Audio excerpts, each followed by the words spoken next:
तीन तरह की बुद्धि।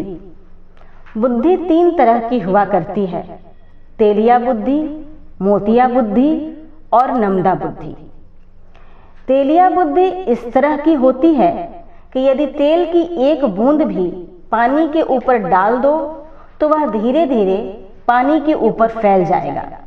उसी तरह तेलिया बुद्धि वाले अक्सर इशारे में बात समझ जाते हैं और जरा सी बात उनकी बुद्धि में पूरी तरह से फैल जाती है और वहां ऐसे ऐसे नए विचार निकालते हैं कि राई का पहाड़ बनाकर खड़ा कर दें और बात की तह तक पहुंच जाए। यह श्रेष्ठ दर्जे की बुद्धि होती है। मोतिया बुद्धि वाले की हालत ऐसी होती है जैसे मोती में जितना छेद किया जाए उतना ही कायम रहती है, उतना ही डोरा उसमें आता है। उसी तरह मोतिया बुद्धि वाले जितनी बातें सुनते हैं उतनी ही बातें दिल में रखते हैं, उसे बढ़ाते नहीं, मगर उसको याद रखने में पक्के होते हैं, उसे भूलते नहीं। ये मध्यम दर्जे की बुद्धि हुई। नमदा बुद्धि वाले की हालत नमदे फोम गद्दे की सी होती है। जैसे नमदे में सुई घुसाओ तो छेद हो जाता है और निकालो तो फिर सिमट कर छेद बंद हो जाती है।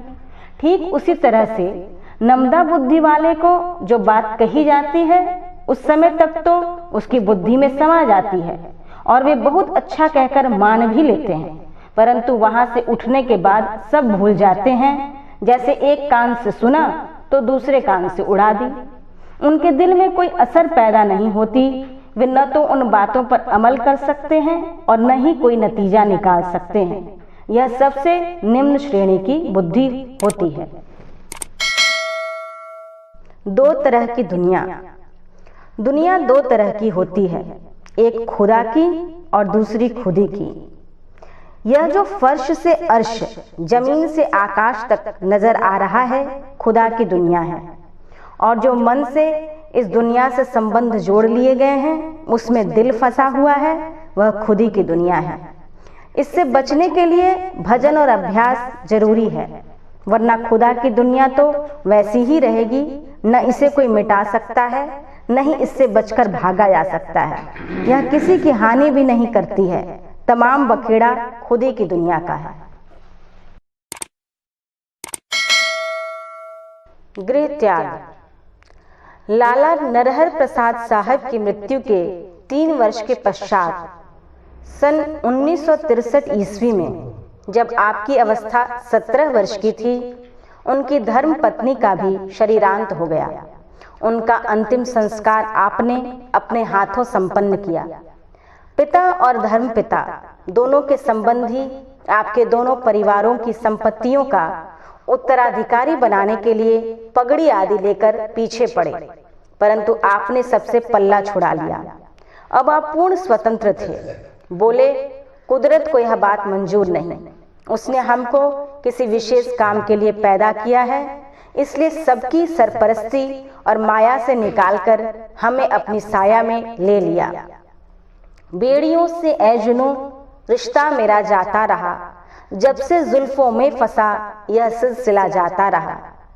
किसका गम छाया है दिल पर, है मुझे किसकी तलाश, किसको आंखें ढूंढती हैं, हाय क्या जाता रहा। गुरु के उपदेशानुसार 15 वर्ष की उम्र तक आपकी सभी आंतरिक कार्रवाइयां पूरी हो चुकी थीं। संसार बंधन की अंतिम बेड़ी भी टूट चुकी, अतः गुरु द्वारा प्रदत्त आंतरिक वेश को प्रकट कर लिया। किशोरावस्था में ही सब कुछ छोड़कर जंगलों और नदियों को पार करते हुए आप बक्सर पहुंचे। वहां आपने परम पावन भागीरथी में शिखा सूत्र उतारकर स्नान किया और बदन के सभी वस्त्रों को त्याग कर एक लंगोट मात्र धारण कर लिया। बक्सर से चलकर वहां से कुछ मील दूर नौहट्टा ग्राम में विश्राम किया। लोगों के आग्रह पर वहां 2 दिन रुकने के बाद दक्षिण दिशा की ओर आगे बढ़े। आपके सत्संग से गांव वाले इतने प्रभावित हुए कि उन्होंने बहुत दूर तक आपको पालकी से पहुंचाया। उन्हें वापस भेजकर करीब 4 मील जाने के बाद आपने लंगोटी का भी त्याग कर दिया। पूर्ण अवधूत नग्न हो गए। बोले, तने उरियानी से बेहतर नहीं दुनिया में लिबास, ये वो जामा है जिसका नहीं उल्टा सीधा, अर्थात शरीर पर चमड़े के रूप में जो पहनावा कुदरती तौर पर पड़ा हुआ है, उससे दूसरा बढ़िया पोशाक कुछ नहीं। यह तो जन्म से ही फिट है, जिसका कभी उल्टा सीधा होना नहीं है। अतः दूसरे किसी पोशाक से नंगा रहना ही अच्छा है। आप डेहरी घाट होते हुए तिलौथू पहुंचे। वहां आगे अकबरपुर में घना जंगल था। उसके मनोरम दृश्य को देखकर आप वहीं साधना में जुट गए। वहां पर राजा हरिश्चंद्र का बनाया हुआ प्राचीन किला था। उसी स्थान पर हरिश्चंद्र के पुत्र रोहिताश्व ने भी कुछ काल राज्य किया था। वहां आप लगभग 6 वर्ष रहे। थाना के पास विश्राम किया। एक रात उठकर जंगल की ओर चले। वहां जमीन पर चांद की तरह एक ज्योति देखी जो एक फरलांग तक फैली हुई थी। ज्ञात हुआ कि वह सर्पमणि का प्रकाश था। आपने किसी गृहस्थ के मकान पर न ठहरने का निश्चय किया। नग्न और स्वतंत्र रहे। अपने पास कोई करपात्र भी नहीं रखा। पूर्ण मौन धारण कर लिया। अधिकांश दिन फलाहार करते थे। उन दिनों बाघ, भालू, चीते, भेड़िए आदि जानवर आपके अगल बगल बेखौफ घूमते फिरते थे। वैराग्य की दिलेरी में कभी आपको उनसे भय नहीं मालूम होता था। वहां का सुंदर प्राकृतिक दृश्य भजन ध्यान के लिए बहुत ही अनुकूल था। उन दिनों एक गृहस्थ आपके भोजन के लिए घर से 4 रोटियां और दूध पहुंचाया करता था।